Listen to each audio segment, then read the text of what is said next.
ये लोग खाली हमको गुमराह के जाओ बलिया जाओ, रसड़ा जाओ, मऊ जाओ, हमको गुमराह करके सर 1 बजे लाश मेरे को मिली है सर। ये बदनामी क करके घर में बुला के लड़का के खूब मरले बड़ी सर, जेल बांध के मार के ओकरा के जहर माहुर दे करके। शंका इसलिए शंका है कि पूनम देवी सारा साजिश खेल रही है और सारा पहले से भी कांड हो चुका है। तो बलिया में बहुत सारी दर्दनाक खबरें हम आपको रोज़ देते हैं और इस तरीके की खबरें रोज़ निकल करके सामने आ रही हैं। प्रेम प्यार के चक्कर में एक और नौजवान अब इस दुनिया में नहीं रहा। दोस्तों, हम आपको बताते चलें कि मैं इस समय हूँ नगरा थाना के चचिया गांव में और नगरा थाना क्षेत्र के चचिया गांव से एक बड़ी दुखद खबर निकल कर के सामने आ रही है। ये जो व्यक्ति हमारे साथ फ्रेम में है, इन्हीं के नौजवान बेटे अब इस दुनिया में नहीं रहे। पूरा किस्सा क्या है, किस तरीके का प्रेमालाप चल रहा था इनके बीच में, इनके लड़के के बीच में और एक लड़की के बीच में, पूरी बात करते हैं। क्या नाम है भैया? सर मेरा नाम रामगौन है। तो रामगौन भाई, एक बात बताइए, ये पूरा मामला क्या था? कितने दिन से आपके लड़के का आपकी पड़ोस की लड़की से प्रेम प्रपंच चल रहा था? सर कुछ दिन पहले हमारा लड़का 3 महीने साल भर पहले लड़का मेरा मार और दिए से पढ़ने लिखने के तो भाग गया था बाहर के लिए, और 3 महीना लड़की पूनम देवी का 3 महीना बाद लड़की जब भागी तो हमारे लड़का को हमको लिखवा दी कि तुम्हारा ही लड़का लेकर भागा है। तो आपका लड़का 3 महीने पहले अकेले रोजगार करने कहीं भाग गया था? उसके बाद हमने कहा कि भाई अगर हमारा लड़का लेकर गया होगा तो उसको हाजिर करेंगे हम, चाहे आप भी खोजिए हम भी खोजेंगे, अपनी लड़की को आप भी खोजिए हम अपने लड़के को खोजेंगे, और जब आएगा तभी तो कुछ निर्णय होगा। अगर वैसी बात होगी तो हम भी अपने दंड देंगे लड़कों को और आप भी दीजिएगा। तो कह रहे हैं कि नहीं आप ही के लड़का लेकर भागे। अब भाई अब उसकी बात तो हम कुछ कर नहीं पाएंगे, और पुलिस प्रशासन ने हमको लिख दिया, हमारे घर को छापा मारने लगी, जहाँ तक लेके हर व्यवस्था हमारे मतलब लड़की के पक्ष वालों ने आपके खिलाफ शिकायत दर्ज करा दी थाने में कराया।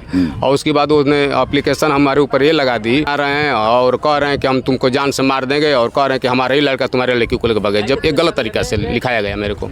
इस मुकदमा के दौरान मतलब हम साल भर हुआ, किसी तरह से हम बलिया कोर्ट में जा कर के उसको बेल कराने के चक्कर में हुए, नहीं हुआ। फिर अपने जो कि हम वहाँ से हाई कोर्ट से बेल अपना कराए, फिर लड़के को हमने बेल कराया हाई कोर्ट से।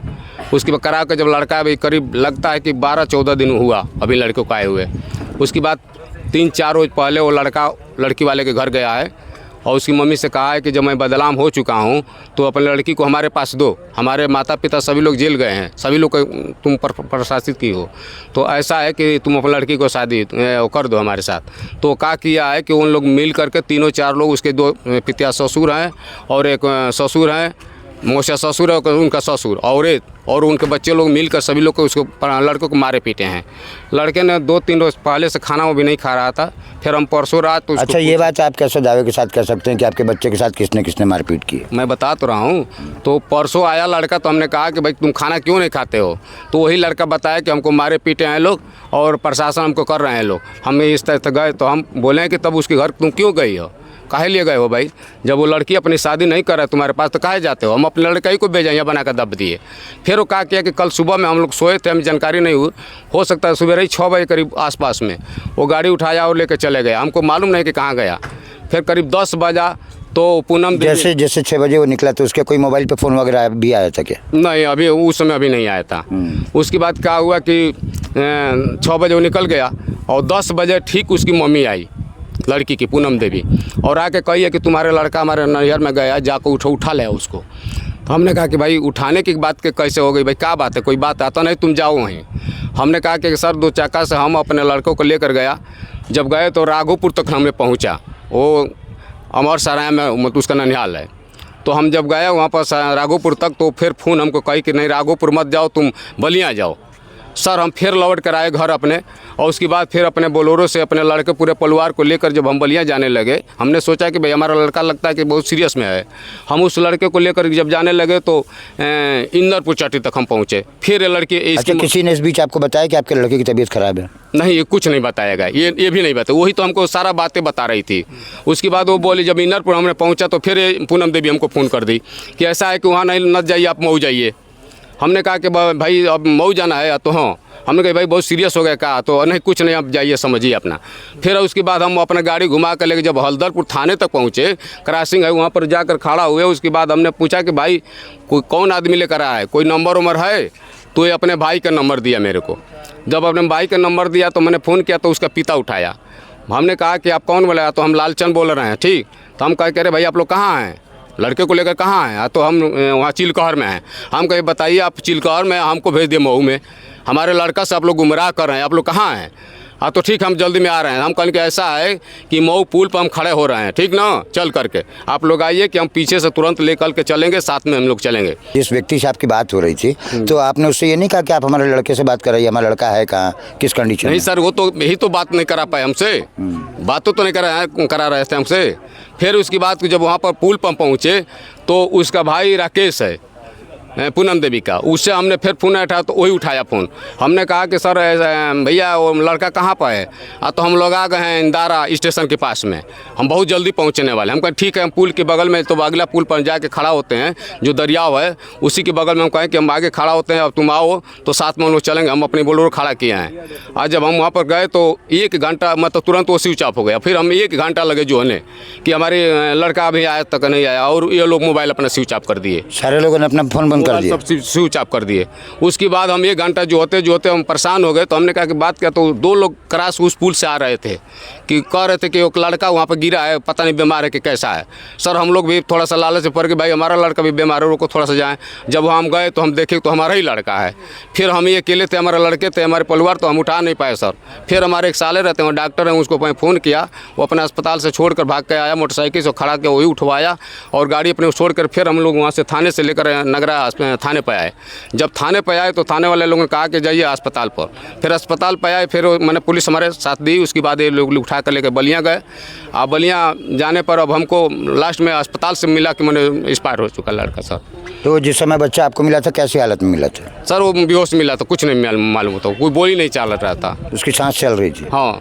तो कुछ बता नहीं पाया वो अपने जाते जाते कि हम? नहीं सर, सिर्फ आँख दिखा रहा था सर, कुछ नहीं उसमें मिला। तो जैसा कि अखबारों में न्यूज आई है कि उसको जहर दिया गया या उसने जहर खाया है, सर, तो ये क्या मामला है? अब सर मेरे को मालूम नहीं है, मैं जहाँ तक जान रहा हूँ सर अभी तो हमको तो लाश मिली है सर करीब 1 बजे के आसपास में, वहाँ पर मिली है। वो भी हमको जानकारी, ये लोग भाग गए हैं। और अब हमको कैसे मालूम है कि क्या खाया है कि नहीं खाया है? हमको तो जो मिला है उसको उठा कर लेकर आए हैं। अब तो ये प्रशासन जानते हैं कि अब हम क्या बता सकते हैं कि हम मतलब नगरा पुलिस ने आपकी मदद करके लाश को पोस्टमार्टम आज तक पहुंचा दिया है? यहाँ से बलिया तक पहुँचाइए, पोस्टमार्टम तक वहाँ तक पहुँचाइए लाश नगरा थाने। देखिए दोस्तों, ये पूरा का पूरा एक बहुत गहन जांच का विषय है और नगरा पुलिस अपनी कार्यप्रणाली के हिसाब से पूरे केस की जांच करेगी। लेकिन इतना सब हो जाने के बावजूद भी भाई साहब ने ये नहीं बताया कि आखिर किस कारण से आपके बच्चे की मौत हो सकती है। एक बात बताइए कि आपको ऐसी शंका है कि कोई उनके साथ गलत कर सकता है? सर पहले से उसकी बात भी ये बताइए, हमारा 6 बजे लड़का गया और 10 बजे आ रही है, मेरे को बता रही है। उसके बाद इसका मोबाइल से संपर्क खाली करा रही है। उसके बाद यहाँ पर अपना मोबाइल स्विच ऑफ कर देती है, उसका भाई स्विच ऑफ कर देता है। तो हमको पूरा संदेह है कि इनका भाई और वो लोग प्रेम है, इनके पिताजी और इन 2 भाई इन लोग मिल करके सभी लोग ये कांड किए हैं ये लोग सब। और दूसरी बात है कि हमको गुमराह किया गया है। अगर रसना कांड हुआ था और जहर भी मान लीजिए खाता है तो हमको बुला देना चाहिए। उसके हम परिवार हैं, उसके पिता हैं, जो जाकर मिले होते तो 2 बात उससे हो तो गई होती सर, लेकिन हमसे बात नहीं हो पाई सर। ये लोग खाली हमको गुमराह के जाओ बलिया जाओ, रसना जाओ, मऊ जाओ, हमको गुमराह करके सर 1 बजे लाश मेरे को मिली है सर। रामज्ञान भाई, एक बात हमारी थोड़ा सा समझ में नहीं आई कि आपका बच्चा अपने पड़ोस की लड़की से प्रेम करता था, तो उसके सारे रिश्तेदारों से उसका परिचय था कि वो उसके ननिहाल में चला गया?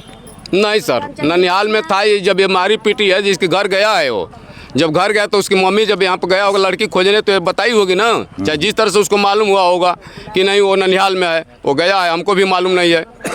हम तो खुदे बता रहे हैं, हम सोए थे अभी, वो निकल गया 6 बजे, हमको जानकारी नहीं है। तो ये सारी की सारी घटना 2 दिन में घट गई? कल से घटा हुआ है सर, सारी कमी कल से हुआ है। मतलब कल सवेरे 6 बजे निकला था? जी, सुबह निकला और हमको करीब 1 बजे मिला है, मैंने मृत अवस्था में, सांस तो खाली चल रही थी सर। देखिए दोस्तों, मंगलवार की सुबह अपने घर पर एक स्वस्थ बच्चा, इनका बेटा जो था, कितनी उम्र थी उसकी? करीब 19 बजे सर। 19 साल का लड़का, अपने बगल की बच्ची से उसका कुछ प्रेम संबंध था, वो पहुंच जाता है उसके ननिहाल में, क्योंकि लड़की भी ननिहाल में थी लड़की जी। और उसके बाद उसके साथ क्या होता है किसी ने देखा नहीं है, कोई जानता नहीं है। कहीं ना कहीं कुछ ना कुछ घटना या दुर्घटना उसके साथ हुई है, क्योंकि पिछले 5 से 6 घंटे के अंदर कुछ ना कुछ ज़रूर हुआ होगा, तभी सड़क किनारे वो मिला है और लगभग हल्दरपुर थाना क्षेत्र में मिला है।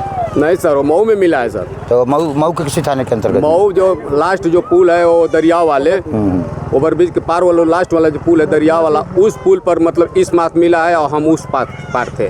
सारे सवाल उठते हैं दोस्तों, और सवाल पहला तो ये है कि वो बच्चा जब घर से निकला तो इसके पास किसी का कोई टेलीफोन नहीं आया था, किसी तरीके की घर वालों को कोई खबर उसने नहीं दी कि हम कहाँ जा रहे हैं या फिर किससे मिलने जा रहे हैं, ऐसी कोई खबर तो नहीं सर, कोई कुछ नहीं था। उसके बाद 2-4-5 घंटे के बाद इस तरीके का घटनाक्रम होता है कि लड़की की माँ इनको सूचना देती है कि भाई आप अपने बच्चे को आकर के ले जाइए, लड़का आपका यहाँ पर है। उसके बाद बार बार उसको गुमराह करने की कोशिश की जाती है। कारण क्या थे ये तो हम भी नहीं जानते, ये अपने आप में जांच का विषय है। क्या नाम है आपका? हमारा मुनियत। तो आप उनकी दादी थी बाबू की? क्या नाम था लड़के का? बाबू छठू आदमी कहत रहा। अच्छा, अभय उर्फ इंदल नाम है। हाँ। तो ये क्या हुआ था, पूरा किस्सा क्या हुआ था? बाबू घरे रंग ना रहल है, ये झूठे बदनाम करती है कि हमारी लड़की के आता है जाता है, तो ये लड़का अपनी लड़का के मारता है पीटता कि नहीं जाना न तकना, लेकिन फिर भी अपनी ये बदनामी कह करके घर में बुला के लड़का के खूब मरले बड़ी सा। अब मार के फिर वहाँ फ़ोन करके बोलौले बड़ी सा, ये लड़का गाड़ी लेके गोइल बा, ओकर माँ बोल लेबे कि गाड़ी लेकर न जा बनबू। उ लड़का के लिया के नहीं गोइल, अपन घेर बांध के मार के ओकरा के जहर माहुर दे करके आ लड़का के कहले बड़ी। नहीं मतलब ये आप ना कह सकी ना कि जहर माहुर दिया ही बा। अब आखिर जौन घटना बटे पुलिस की जांच का विषय है, आप उसमें आरोप ना लगा सकी। आखिर तो बांध के लड़का गाड़ी से गोइल बा, आइल बा बांध के। हाँ, का भइल बा नहीं के भइली तो आप देखले नहीं के, लेकिन कहीं ना कहीं ओकरे संगे गलत घटना भइल। खबर देले बड़ी ना। चलिए, बहुत बहुत धन्यवाद।